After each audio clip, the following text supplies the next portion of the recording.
बहुत स्वागत है आपका। ये मेहनत है कांग्रेस की या कुछ गलतियां हैं एनडीए की?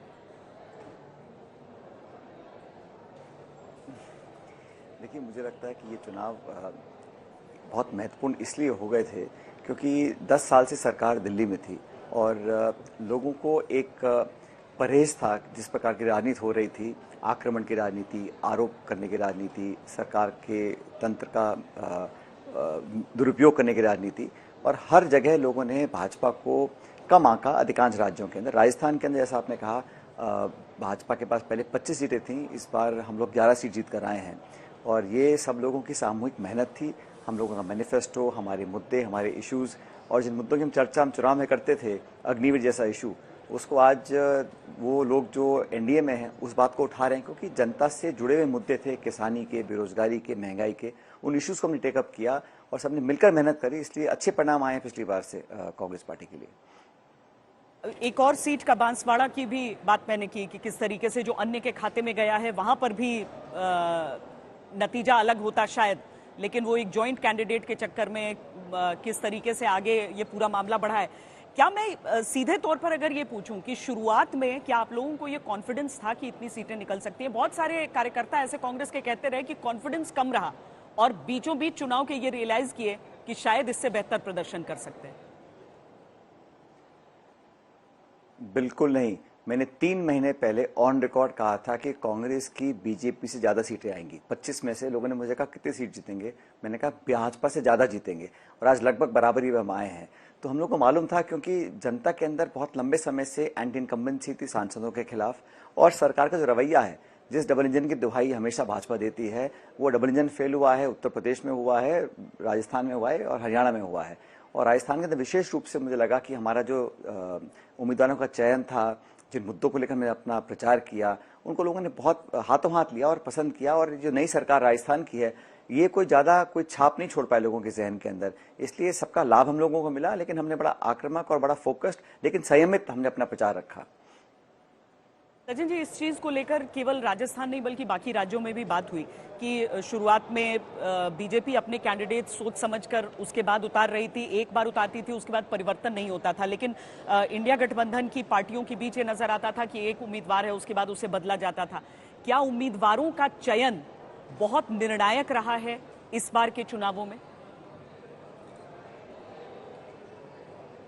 देखिए, बीजेपी तो कहती थी कि 543 सीटों पे एक ही चेहरा लड़ रहा है। उन्होंने कहा उम्मीदवार मत देखो, आप हमको देखो, हमको वोट डालो।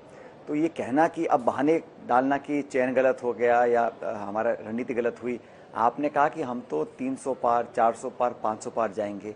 303 सांसदों से आपने चुनाव शुरू किया जब अभियान चालू हुआ। आज आप 65-70 सांसद कम हुए हैं। आपने अपने आप को 370 on the floor of the house कहा, हम 370 जीत कर आएंगे, 400 जीत कर आएंगे। तो ये जो रिवर्सल हुआ है, ये सिर्फ प्रत्याशियों के चयन, प्रत्याशी बेचारों का क्या लेना देना है? वो तो कई जगह तो मैंने देखा प्रत्याशी अपनी फोटो नहीं लगा रहे थे, उनको लगा कि बस एक चेहरे पर चुनाव हो रहा है। तो वो अहम और अहंकार जो है उसको भी लोगों ने बहुत पसंद नहीं किया। और भारतीय जनता पार्टी को मुझे लगता है कि एक संदेश जनता ने दिया है। आंकड़े अलग बात है, लेकिन सिर्फ अगर आप मूल्यांकन करें परिणामों का, वो एक स्पष्ट संदेश गया है कि हम इस प्रकार की राजनीति को पसंद नहीं करते कि आप निर्वाचित मुख्यमंत्री को जेल में डाल दें, कांग्रेस पार्टी के बैंक के खाते बंद कर दें, और एक आक्रमण प्रतिशोध की राजनीति का जो परिचय दिया सरकार ने, उसको लोगों ने पसंद नहीं किया। और ये मैंडेट जो है उस प्रकार की राजनीति के खिलाफ है मैंडेट। पर आपके पास प्रभार छत्तीसगढ़ का जरूर था, लेकिन राजस्थान के उस पूरे क्षेत्र में आप दौरा करते रहे बार बार, चाहे दौसा की सीट जहां पर हमने आपका इंटरव्यू किया, उसके बाद टोंक सवाई माधोपुर की सीट हो जाती है, आप हर जगह पर उधर जा रहे थे।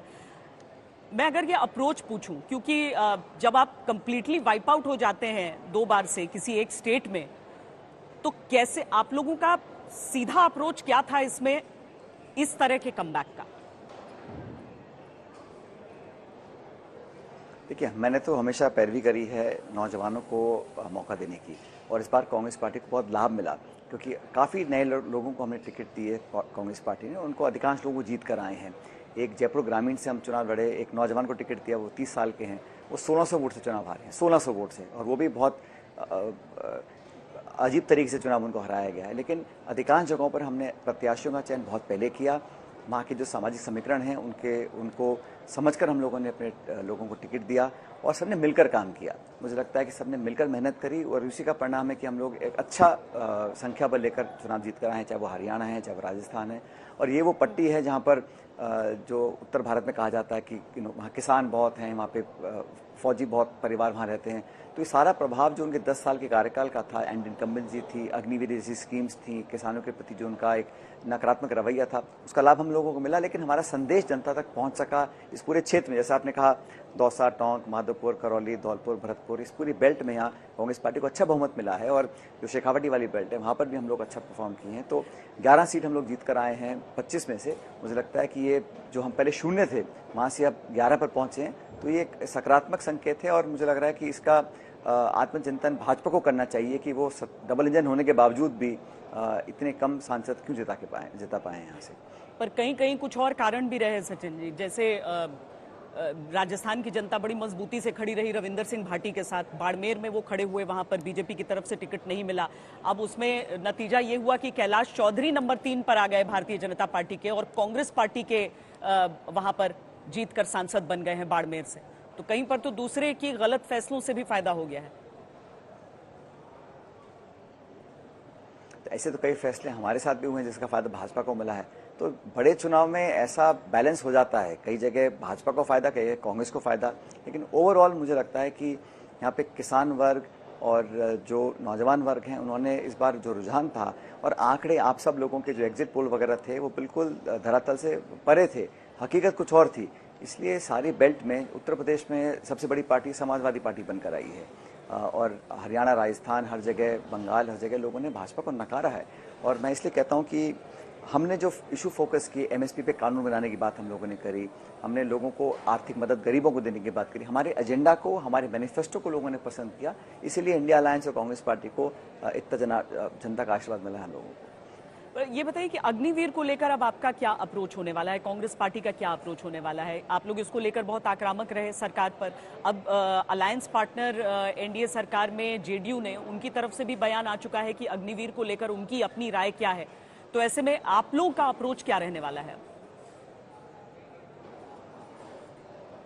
मैं तो स्वागत करता हूं। मुझे लगता है कि इस मुद्दे पर राजनीति नहीं होनी चाहिए। देश में एक आम राय बन चुकी है कि ये जो योजना थी ये नौजवानों के, सेना के हित में नहीं है। बहुत जल्दबाजी में फैसला लिया गया और थोपा गया, कोई संवाद नहीं हुआ, कोई संसद में चर्चा नहीं हुई, कोई विचार विमर्श नहीं किया गया एक्सपर्ट्स वगैरह से। ये आनन फानन में थोप दिया गया। और मैं स्वागत करता हूँ आज की जो दूसरा पॉलिटिकल दल है, जो आज एनडीए के घटक हैं, वो भी इस बात को उठा रहे हैं, क्योंकि ये बात राजनीति से प्रेरित नहीं है। ये हकीकत है कि अग्निवीर जैसी योजना से जहां नौजवानों को सिर्फ 4 वर्ष तक नौकरी करने का मौका दे रहे हैं, वो बात गलत है। इससे बहुत सारी नकारात्मक प्रभाव पड़ेगा सेना के ऊपर। तो मैं तो उसका स्वागत करता हूँ। कांग्रेस पार्टी ने मैनिफेस्टो में हम सब ने कहा है कि हम अग्निवीर के खिलाफ हैं और सत्ता में आते हम इसको रद्द कर पुरानी भर्ती चालू करेंगे। इसमें कोई चेंज नहीं है। हम अपने स्टैंड पर अड़िग हैं और कमिटेड हैं, और जो कोई व्यक्ति, जो दल, जो विचारधारा, जो नेता इस स्टैंड के पक्ष में है, हम उसका स्वागत करते हैं। बल्कि मैं तो साधुवाद देना चाहता हूं सब लोगों को कि राजनीति से ऊपर उठकर वो इस मार्मिक मुद्दे को आज रेखांकित कर रहे हैं। मतलब अग्निवीर कंप्लीटली स्क्रैप, या फिर आपको लगता है कि नॉर्मल भर्ती चालू रहे और साथ में अग्निवीर एक छोटे अंश के, जैसे कि अफसरों की भर्ती में होता है कि परमानेंट कमीशन भी है और शॉर्ट सर्विस के लिए भी है?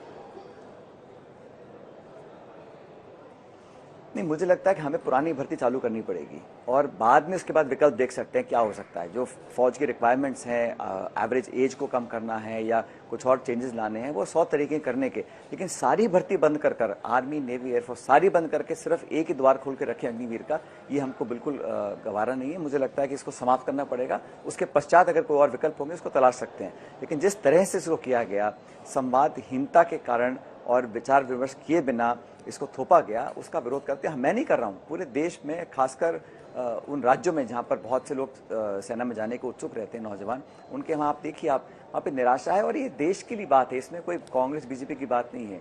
मुझे लगता है कि इसको निश्चित रूप से सरकार कोई भी हो, उसको लागू करने का फायदा ना देश को है, ना जनता को है, ना सेना को है।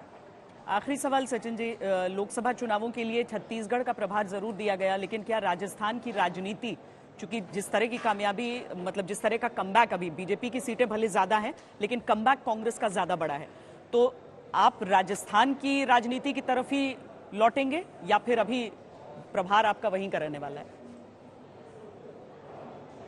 देखिए, वो भविष्य में क्या होगा मैं नहीं जानता हूँ, लेकिन जैसे आपने कहा कि मैं क्योंकि राजस्थान से आता हूँ और यहाँ पर हमारा संगठन, हमारी पार्टी और मजबूत हो, ये मेरी प्राथमिकता रहेगी। लेकिन मुझे जो भी जिम्मेदारी दी है पार्टी ने, चाहे वो राष्ट्रीय स्तर पर हो या प्रदेश में हो, सरकार में हो, संगठन में हो, मैंने उस जिम्मेदारी को बखूबी निभाया है और भविष्य में जो मुझे काम दिया जाएगा मैं उसको करूँगा। लेकिन मुझे लगता है कि ये राज्यों में अगर हम मजबूत होते हैं, हम कर्नाटक में जीते, तेलंगाना में जीते और हिमाचल में जीते विधानसभा के चुनाव, उन स्टेट इलेक्शंस को जीतने के बाद पूरे देश के पार्टी के कार्यकर्ताओं को ऊर्जा मिलती है। तो मुझे लगता है कि स्टेट्स में हम लोगों को जीतना बहुत जरूरी है आने वाले समय में, और जिन स्टेट्स में हम कमजोर हैं वहाँ पर ये सही समय है संगठन को पुनर्जीवित करने का और लोगों को और अपने साथ जोड़ने का। तो जो भी जिम्मेदारी मुझे दी जाती है मैं उसको पूरा निभाता हूँ, भविष्य में भी ऐसे ही करूँगा। बहुत बहुत धन्यवाद हमसे बातचीत करने के लिए।